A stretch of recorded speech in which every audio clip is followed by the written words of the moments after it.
Hey, Coach, so glad you found us. Couple things. First of all, subscribe. Please go over and do that.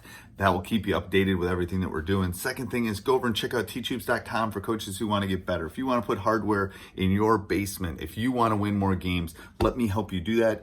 I will give you my personal email address. We'll do one-on-one calls. We'll do office hours, less than $1 a day, 14-day free trial. Go over and check it out. Let's head off to the video. All right, welcome to coaching youth hoops, but also I was going to say apples and apple cider and pumpkin what else is good? Pumpkin lattes or Pumpkin pumpkin lattes are donut. back at Starbucks, I'm sure. Everything is So back at it's that time of year. that's right. But we're going to do part two, Coach. Yeah, uh, part two with Sylvia Colucci. If you haven't listened to part one, I strongly encourage you to go back, listen to that. She's a dynamic individual. She's a coach. She coaches a high level volleyball team here in the Bay Area, as well as a girls youth life coach. So we dove deep into not only coaching but some nutrition. She's a nutritionalist and as well as just understanding how to coach differently males versus females. So it was a fascinating discussion.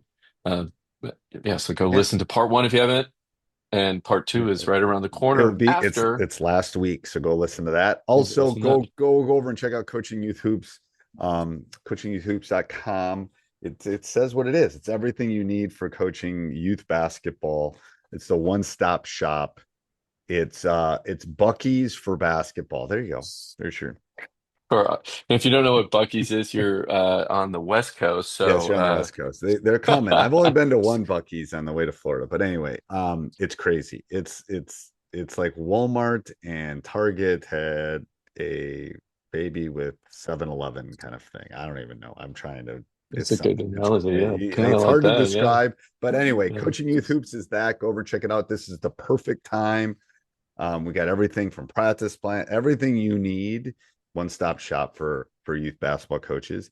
And then what else, Coach? We have some AI stuff too, right? We're Yeah, pretty go excited check about. out coachingyouthhoops.com/AI if you really want a competitive edge this season. Go sign up for that. We'll get you on the list. We're slowly delivering that to coaches who sign up now. Again, coachingyouthhoops.com/AI. That will give you deep insights into how to coach each individual player, but also basically, you film a game, we tell you exactly what you need to do in practice the next day. So go check it out at coachingyouthhoops.com/AI. All right, let's head off to the podcast. Like, I know I'm going to open up this rabbit hole, but we're turning youth sports into a business, and I know you know Hmm. that. And this idea Hmm. of just all the time, Hmm. which then goes back to the other subject that we originally started that I told you I was going to come back to is burnout. And Hmm. 12-year-old girl or boy burning out at that young of an age? Hmm. I Like know. what? Like that's worse than smoking. You know, I or know. I or know. or I sitting now I is the new know. smoking, right? So, Yeah. Yeah. and I'm Yeah. guilty of it and I try not to be, and Yeah. it's just Sure. anyway. I had this girl on my team. She's now in high school, and I had no idea. She would come to practice, and she just looked tired. And she was an athlete, and was a really good athlete. She just looked tired, Hmm. and I had a Hmm. conversation, and I said, "Well, what?" And I saw a pattern. Like one day, whatever. Oh, just stay up too Hmm. late, Hmm. Yeah. Yeah. And I saw a Sure. pattern, Sure. right? And I'm like, okay, I gotta drill deeper into this. Like, what is going on with you? You can't be showing up for Hmm. practice every day just extremely exhausted. Like, what is? Hmm. And when she finally said, "Coach, this is my third practice for today," and I went, "What?" She goes, "Yeah, Hmm. every morning." This was over the summer. We get up. She wasn't even in high school yet. Get up. We lift weights. Lift weights. We have a trainer that comes to the house, and Hmm.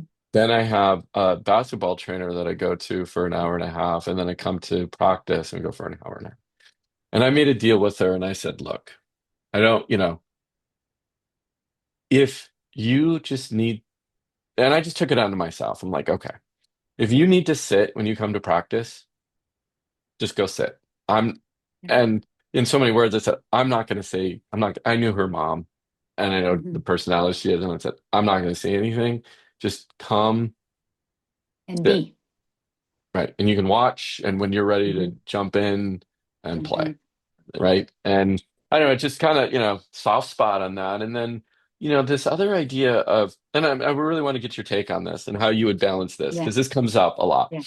So there's a point where, there's a difference between kids just don't want to practice today versus they really don't want to practice today. And Mhm. they'll come to me and they'll say, "Hey coach, can we have a bonding day?" And I know the difference in the tone of the voice and the look on Mhm. their face between, "Oh, we just don't, Mhm. we just want to screw around today," versus Mhm. we really just need to not do anything besides Mhm. sit and talk, right? And Yeah. as a basketball coach who's on a competitive team or coaches a competitive team that has two practices a week and then pressure to win on the weekends, I'm like, oh my Mhm. gosh, like, can you do this outside of practice? And then I'm like, I'm not listening, like, right? Mhm. Mhm. Mhm. And I don't want to be taken advantage of either. So every practice is like, oh, can we do bonding? Like, you know what I Yeah. mean? Yeah. So Yeah. Yeah. Sure. Sure. that balance of, maybe you can help me. Like, how do I know when it's like, okay, time out. You're right. Time Mhm. out. Do you have any That's a good thoughts on that? question. Um, so I think it's relate. Okay, yeah, I do. And this is me putting on my nutrition medical hat, kind of, Yeah. Um, I think there's a few things. One, it depends on how many games, like, are you guys just coming off a tournament? Are you, and it's been you've been at a 3-day tournament and now they're coming back to practice. My girls are burnt out after a 3-day tournament. Burnt out. Hmm. I actually cancel practice. Mm. And, I do coach a competitive team, and by the third day, they are spent. And usually our practice is on a Monday. So some of the tournaments are Friday, Saturday, Sunday, let's say. And then Mm. boom, we have practice on Monday. I've been known to cancel that practice, Mm. not once, but numerous times because they just can't, like, they're spent. They've worked Yeah. hard. And so in that case, I look at how much we've just played. Then I look at if I look at the time of which season we're in, because my girls in the winter, they're run down. I look at Mm. where we are in school. Are they about to write finals? What, like, the Mm. stress levels are Hmm. up. Yeah. And I'm looking at, I got one girl calling in sick. And when I say they're sick, they are sick. I'm like, don't, and Mm. they say, Coach, I'll still come to practice. I'm like, you keep, I Right. want you to, so Yeah. we have a little pact where I say, I want you in bed by 9 p.m. If you promise me you are in bed by 9 p.m., then you're doing your job. Because these girls have colds, flus. Yeah. One of my players at the moment has pneumonia. And I said, no, you're not coming to tryouts. Stay Yeah. home. And, so I look at where we are in the season because I see that as the season progresses and we get into like darker winter, colder months, their immunities all start to come down. Yeah. Yeah. And so, but when we first start off, everyone's up here and then it starts to break down. And I also look at it. So right now I'm building out our tournament schedules. And there's a tournament that all the parents want to go to, but it's a back to back. So it would be we go to a 3-day, we come back, we practice one day, and we go to another 3-day tournament. And I said, I'll have 4 girls out sick because Mm. you go to these facilities and Yeah. Yeah. it's right in the winter, right? Right. So I Yeah. said, I'm pulling us out of that tournament and I'm putting us in a different tournament. So, you were talking about your athletes being at sick. You have this pact, like don't come to practice. We were talking kind of this idea of, when they need that, when they actually need the team Mhm, bonding and can't go mhm, any mhm, further. Um, Yeah, it's funny that everything you're saying is like you've been listening to this podcast for a long time. You've been inside my head. We share a lot of the same philosophies and vision of how to run a team. And I'll be honest, and this is the first time I'll ever admit this, I always thought I was wrong. I always thought I was doing it the wrong way, or I Mm, wasn't that A-type personality that's just got a win, win, mhm, win, and I didn't take it serious enough. And I see, all of these coaches doing something different, or mhm, just, they're like telling you stories before we got on about this guy being upset about his girls getting their ears pierced and was like really serious about it. And then, or mhm, you see them yelling. And I told you another story about a coach yelling at me the other day, mhm. that we were coaching against. And I'm like, do I have this formula right? Like they're winning, we win. Why aren't more coaches following this Doing. philosophy and doing that so they don't burn out by the time they're 13? Or why are we not recognizing? And I think I know the answer. I want to hear your perspective though. Why is it becoming so structured? Why is it become, and we're not recognizing that they are kids? I think because, well, there's a few. One, parents just want the best for their kid. The another answer to that is Yeah, that you have to look at where we live.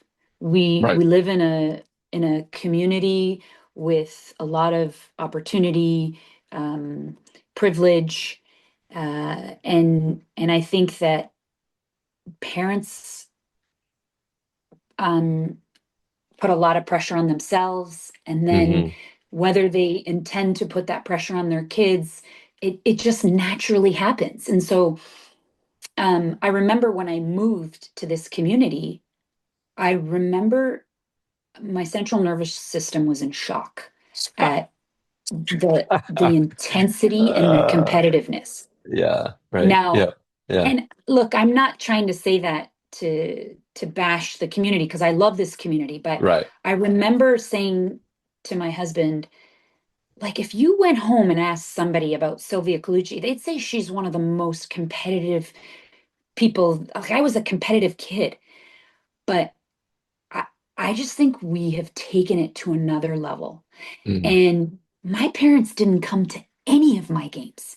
They were blue collar, hardworking immigrant parents. They Yeah. didn't even know what was going on. Like my brother knew, my brother would be like, Mom, do you even know that she just won that award? Or like my parents were like, Oh, Yeah. good job, good job. That like they that was it. Like I remember they came to four of my it was like state championships Yeah. and they came because they were on a Sunday, but they couldn't come to any of my games during the week because they Mm. had to work. Yeah. Yeah. So Yeah. it was on a Sunday in the afternoon. Because had it been on a Sunday in the morning, my dad and mom were at Mm. church. Yeah. Like it was like all the stars aligned, and they were like, okay, we got to go to the championships in order for them to come. And they couldn't leave their jobs to come and watch my games. And so I just navigated it on my own. Um, Yeah. Now everybody's so involved and everyone thinks in order to succeed you have to play for this club, get coached by these people, and there's like this protocol. And just even looking at it that way, I think these kids feel it and they're part of it, and it doesn't matter whether you want to be part of it or not. It's just the way it goes in Yeah. certain communities. And I Well, and I actually think that does a disservice to the kids. and it's funny too. I tell my kids too. It's like, yeah, my parents came to one game. I should say my mom came to one game. I don't think my dad ever saw me play. And Hmm. for the same Hmm. reasons, right? And now, as you see when you go to the gyms, they're packed with parents on the sidelines. Hmm. And Hmm. again, not to say that's bad. It's Hmm. but again, it's just different than what it used to be. So I'm okay, I'm a coach. I'm listening to this right now. Um, Hmm. what advice would you give them, or yeah, what advice would you give coaches to create confident, resilient young ladies that they're mentoring? Like what's the and Does it change? And have you seen it over the years? And we talk about this. I think I probably think about it way too often or too much, too, Hmm. which is okay. I'm a male coaching girls, right? Hmm. I can relate to them to a certain point. I have a daughter, right? I can relate to them Hmm. to a certain point. A female coach, obviously, much deeper level. Hmm. So again, is the approach different, male coach versus female coach? Hmm. And if so, how, in your opinion? Um, And should I be more aware of certain things that, as that male coach that you've seen over the years that um, mhm. we're not in tuned with as much? It's interesting, Bill, because I actually think you're a great coach, um, and I think you do lead with love. I really do. And I think if male coaches hear that, they're like, "Pff, what is she talking about?" Yeah, But exactly. Yeah. but I'll tell you this. I do find, male or female, Hmm. when you lead with "we've got to win," that's the wrong approach. And Hmm. that's I teach a very competitive team, and we do great for the Northern California volleyball region. So let's again, Um, yeah, come back to this question of being a male coach versus female coach, coaching girls, mhm, coaching mhm, confidence, building resilient young ladies. What's the advice you have? You did mention that if you approach it, doesn't matter male or female, from all we have to do is win. mhm, But I'm going to pause there for a second, mhm, okay? And mhm, you know this as well as I do. You look at volleyball, or in my case, basketball in our mhm, area. mhm, And I don't know volleyball as well, but I know basketball. And I can point to a team that's all they mhm, care about is winning. They're mhm, very successful. They have a big mhm, program. The certain type of parents is absolutely attracted to that. mhm, Um, this message of leading with love, there'd be even from the females would be like, mhm, no, they win. I'm going to get, mhm, they're after scholarships, right? And mhm, college, I mean, mhm, man's scholarships. So mhm, to say that it doesn't work from a X's and O's standpoint. mhm. And again, I'm challenging you a little bit. Yeah, no, no, go for When it. I I say I love that it. is it doesn't work. Mhm, It works if you're mhm, measuring it on wins and losses. I'll mhm. tell you how it doesn't work, but go ahead, just start there. So I would be I would challenge you and say, show me the girls that actually continue to go on and play in college. Yeah, The numbers are so low, so yeah. low. And and really what you're getting by playing on this competitive team, and what you're getting by being with these girls that you spend hours and hours with, I think if you're doing it right, the pros outweigh the cons, and you're learning life skills, you're building confidence, you're letting out, some I have some girls who have major anxiety. They Hmm. suffer from anxiety, and they come to practice and they leave having left it all on the court. One of my girls, I say, leave it all on the court, just let it all out. Hmm. And she's like, "Coach, I feel so much better." And That's awesome. she has had anxiety for many years, but so, to me, you know, these parents and these kids, and then on the flip side, I see these girls that I coach who are playing for these really high level clubs and teams, and they're not happy. They're not. Hmm. And that's where, if I could, preach to the entire world, it's, what are we doing for our kids? How are Yeah. they going to end up, 20 years from now? And they're losing focus on really what's important, and they're burning out, and they're not getting to college, and they're not, or they get there. And you know how many girls say to me, "I'm not doing this because I want to do it. I'm doing it because Mm. I know this is what my parents want, or this is what my Yeah. dad's been, this is his dream," right? And Yeah. so Yeah. I'm I'm really defensive, and I feel very protective of how I coach these kids and how I think other coaches should be coaching these kids. Yeah, Um, yeah, amen to that. I mean, I look at that from the same perspective too, and think about that the same way. And I had um again there's a very we'll call it successful program because they win a lot. mhm, That their culture is this idea of crabs in a bucket. mhm, So crabs in a bucket, crab is trying to get out, the other crab will pull it down, right? mhm, And mhm, it is very well known.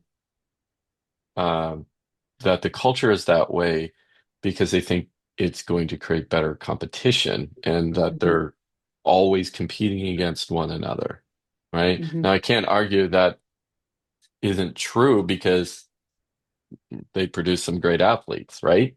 mhm, However, I think where the the kids suffer is higher anxiety. They're always like they're always looking behind their shoulder. I mean, I have a girl that I know very well who is I trained her for years, went to this particular team and literally stopped playing basketball after her junior year after all this huge investment. I mean, she talk about a girl. She's and actually get to see her next week, which is awesome. The hardest working athlete, male or female, that I have ever coached mhm, in 17 years. mhm, And she was amazing. And she should be playing in college. She graduates mhm. this year. She should be playing in the WNBA after that from a talent level perspective. But Yeah, she yeah. ran into this wall of just, I can't do this anymore mentally, right? Mhm, Because of mhm. this culture that was built around her. She should have moved schools, but then, you know how that is as a I teenager, know. junior Hindsight year, 2020. and then, but Hmm. anyway, the point is, yes, okay, I think you're absolutely right. They can win today, but I think they suffer in the long-term mental health area. At This is my 100%. opinion, but Yeah. You know what I always say? I say there's two, you can win in many different ways. yeah. I want to say this today. I say this to parents. Stop asking your kid when they come home from a game. Let's say you haven't been there, you don't know, you were at another kid's game. Don't say, "Did you win?" Don't lead Mm, with that. I yeah. want you to ask them, how was the game? How'd you play? How was the Yeah. team? What happened? Guess what? You're going to find out if they won or lost. But when you lead with, and I have so many parents who say to me, Sylvia, that's the best advice you've ever given me because Yeah. that's the first thing that comes out of my mouth. Because is it just about the win? Really? Like, it's so much more than the win. What if I always my volleyball team entered this tournament. We blew every team out. We won the tournament, and I was so disappointed because the level of play was terrible. And I'm like, Um, we shouldn't have even been in that tournament. I didn't like that. I didn't like even how we won, but I'll tell you, I would rather put my girls in a tournament where are they're playing they're playing up and they're learning how to grind and how to lose. You got to learn that too, right? yeah, you Because the do. Yeah. people who become these amazing athletes, you look at all the sports, they'll all tell you we've lost way more than we've ever won. And and you learn so many lessons, but I would rather go to a tournament having lost in the championship match against a team that was better than us and we learned all these things by playing them versus going to this tournament where we just blew everyone out of the water. We get these medals and I'm like, I don't really care. Like that's like it's Yeah, and if you ask absolutely. parents, they'll tell you, no, no, we want the medal. We want to say that we won in that tournament and we blew teams out of the water.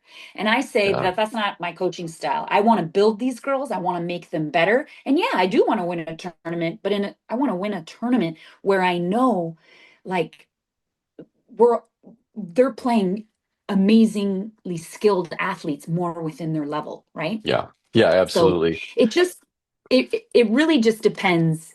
There's I mean there's so many different. um, ideas around coaching styles and, winning. I think winning is great. Do I want to win? Absolutely.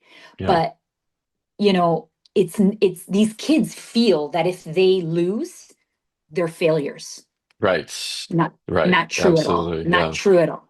You know? So I had again, this team that the eighth graders, they're going to high school now. And I've Hmm. been coaching them for, gosh, I don't know, 3, 4 years.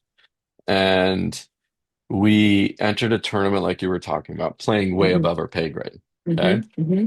And kind of set the expect. Well, I didn't say it out loud, but I said it's gonna be a tough tournament. It's Hmm. gonna be a lot of good Yep. competition, right? Blah blah blah. Yep.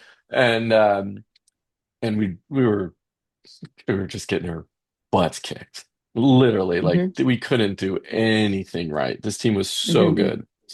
Hmm. And it was fine. And when I knew that I was on the right path of doing things, our captain on the team said, admitted, we're getting our butts kicked, but our goal isn't to win this game. Let's make a goal of getting literally, I think we had 10 points at the time. Yeah. It was embarrassing. And let's get 15 points. Hmm. And talk about the happiest loss when we hit that mark of 15 points, because Hmm. they knew if we can get to 15, like we're busting our butt to get those extra Yep. 5 points against this Yep. team. And they, mid game, when they scored that 15th point, and I'm Mm. talking, it was probably like a 30-point difference, right? Yep. Yep. They cheered. And Oh, I love it. I See, saw I the love that. parents on the other team saying like, what are they cheering about? Like they're getting their Yeah, like butts they're getting kicked by smoked. 30. And afterwards, we always do a team huddle. We talk about, as you know, we give out the red dot awards, and Hmm. the captain just said, man, we learned a lot. I don't know. Oh my gosh, like, okay. I'm like, okay, You're I'm like, I'm done doing here. Like, something right.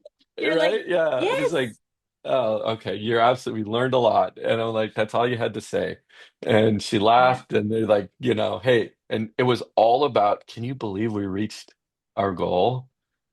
Yeah. Because they knew that it was gonna be tough to get 15 points on this Yeah. team. So, Now, you let me gotta let look at, me yeah, ask you go ahead. this, Bill, Mhm. as a Mhm. coach, Yeah. where do you think your girls truly grew in that situation? Right? Like, where did they become better ballers? Yeah. Having been put in that situation where maybe now they're going to go to a tournament where everybody's on equal playing ground, but they're going to know what it means to push and That's right. grind and get that, like, let's look at what they're learning, what they're taking away from it. And I don't care that they lost. Like, I No. love what you called it. Like, it was their happiest what did you say, their happiest loss? Happiest Like, loss. Yeah. yeah, Hmm. yeah, like that's, and I'm going to tell you, that's the team I want my daughter to play on, because you need to know what it's like to come from down here and get here. And then you Yeah. take another, you surpass another hurdle and then another one. And then before you know it, like, you're winning. Hmm. Yeah. Yeah. So, We, anyways. I say the exact same thing. I was like, yeah, of course I like to win, but I don't really care. Just, Hmm. okay. I say, okay, you're talking to your kids, right? Let's fast forward, right? Hmm. And you're not going to say, "Oh, I remember, we were, X wins and, Y losses in my Hmm. fourth grade year." What you're going to remember is the girl next to you. Oh, I had so much fun Hmm. with, Hmm. or Hmm. I remember that coach. What was his name? Coach Bill. Yeah, right. The Yeah, yeah, yeah. experiences that we had, or the Yes. comfort zone challenges that we're doing. And I said, that's what matters at this age. We can worry about winning later. And I was like, look, and then we spend a lot of time defining what a win is. And Right. Well, that's when I great. first started talking about that, I felt like, oh, that's coming from a coach who loses a lot. So he's got to come Hmm. up with things No. to make them win. Yeah. I'm like, you know what? No, that's not true. It's like, Mhm. what's a win? Again, we've had some of our happiest losses be a win because Mhm. either we're working on something, or it's like, oh my gosh, that we went into a triple overtime game. right? And we Mhm. lost by 1 point in the end, triple overtime against this That's team. amazing. And they knew that that game could have gone either way. That's right. They were playing again above where their They pay should grade, have so to been. speak, and Yeah. they're lost by 1 point in triple overtime. And no long faces. It was like, oh my gosh, can you believe we just accomplished that? I'm Like like, amazing, right? amazing, yeah. And Uh, so to that point, Bill, I do think coaches, like a coach could go either way. Like if that was me in that situation, I would take those girls and I would hug each and every one of them. And we'd probably do a group hug and I'd say, yeah, listen, I am so proud of you. I'm so proud of how you played. But like I said, there's certain coaches who feel like, damn it. Like, sure, like, darn, it could have gone either it put way. it either But way, the right? girls, Yeah. like, if I'm giving advice to coaches, the girls don't know if you don't tell them that you're proud of them, that they played Yeah. their hearts out, that they did well. Like, right? Like it, and some of the kids in those moments will cry. And so I really hone in on them and I say, but let's talk about all the good that happened. Hmm. And let's focus on that and build from there. You're absolutely right. And, we have post-game rituals too that we don't, it's not really about the win or the loss. And, like Mhm. you said, I've been more upset in some wins than I have been Mhm. in a lot of the I hear you. losses, only because, Mhm. it's like, you know, we should have beat that team by more and we didn't, or we Yeah, should, yeah, you sure. guys weren't executing and you were doing, Yeah. I don't know what you were doing. Yeah. Like, Like you just weren't playing well. You you may just have weren't playing. won, but like the level of play wasn't what I Or the know you're level of capable of focus. doing. Yeah, exactly. Yeah. So, Yeah. all Yeah, right. absolutely. Okay, I think we're what? We must be in hour two right now. Yes. So we're I gonna know. have I you know. back on the show. We could Sure. fill a series. So we're definitely gonna have you back, and we're gonna drill into more of these issues because we just literally scratched the surface of all of this. I know. I know. I know. But two things. Let's wrap this up. You Hmm. started off with saying, what do you want coaches to walk away with? You said less Hmm. is more. Are you Hmm. still on that? Is that true? Is that the message you want to leave with? And then two, how where can coaches find you if they want to reach out, or parents if they're interested in learning more about what you do with teenage girls or for Yeah. teenage girls? So, um, well, yes, I still do believe that less is more. And I Hmm. think I find it interesting. Coaches love to give so much. And it's not just from a coaching point of view, it's from a parent, like the parents, less is Right. more. I was kind of going with less is more from a parenting uh, Okay. approach. But with coaches, I think that it's important that you really listen to your athletes and you got to build that bond. You got to work on that team culture from the get Hmm. go. That's where I really feel coaches have to step in and work. That's, I do believe it's what's up here that's going to really truly separate the teams that work together, play well, and win versus the teams that fall Hmm. apart. And so, a lot of times the coaches are giving so much and these kids are so overwhelmed and they're little and they're not even grasping all this content. And then they're being told to, like, read the playbooks and this and that. And it's like going like this, like these Yeah. kids are just, they're so less is more. Like focus on some really good things and keep repeating that over and over with them and listen to them because they're going to tell you what it is that's wrong or what they need or where they're Hmm. suffering, right? And it Yeah. does depend on the age of the kids too. So Right. Absolutely. um Yeah. yeah. um And then how can coaches or parents get a hold of you? Where's the best sure. spot they can So look you up? my website is sylviacolucci.com. I have everything there. And we'll put And that in the show notes. yep. And I also have an Instagram. You can find me on Instagram, Facebook, but it's Sylvia Colucci Coach _RD. for Instagram, and just Sylvia Colucci for Facebook. And it's all on my website actually. So We'll start yeah, there and we'll put that in the show notes. And Sylvia, thank you so much for your time. I really appreciate it. It was I mean, we covered a lot of ground, but I just feel like we were just really touching the surface on yeah, everything yes. that's related to this subject. So we're gonna have you back on. So I'd love to be. It was as great, soon as we Phil. hang up here, we're gonna schedule it again so it doesn't go too far Okay. because I think I know I enjoyed the conversation. I know our listeners will Yeah. as well. So thank Thank you you so so much for much. being here. Thank you so much for having me, and I look forward to chatting some more. Awesome. Thank you, Sylvia.